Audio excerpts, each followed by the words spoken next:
สร้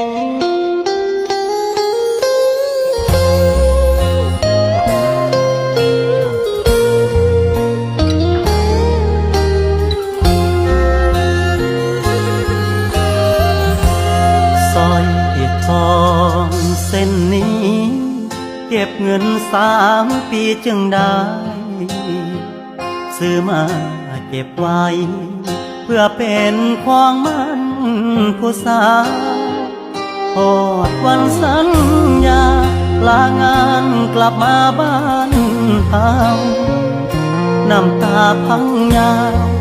ผู้ข่าวว่าน้องแต่งงานหัวใจสถาน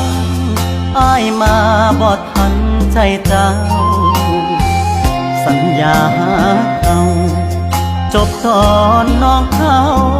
พาควันอ้ายกลืนน้ำตาเข้ามาเป็นแขกช่วยงานสร้อยที่เตรียมมันออกมาเป็นของขวัญแทนใจหากบอกลาใสเก็บไว้ให้ลูกเด้อลาบัดเขาใหญ่มาบอกว่าคุณลุงมอบให้อ้ายเสียหักแล้วอย่าให้เสียความตั้งใจยิ้มรับของขวัญคนพายก่อนลาใจไปชั่วชีวิตสร้อยทอ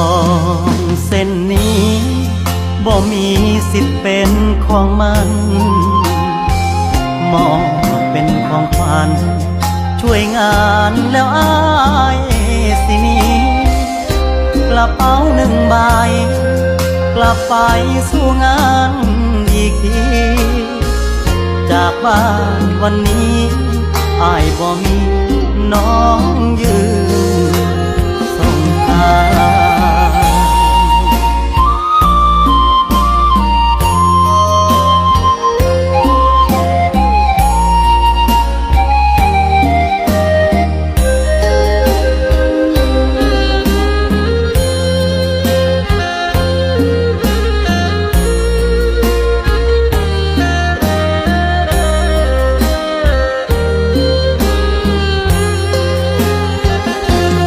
บอกลาใส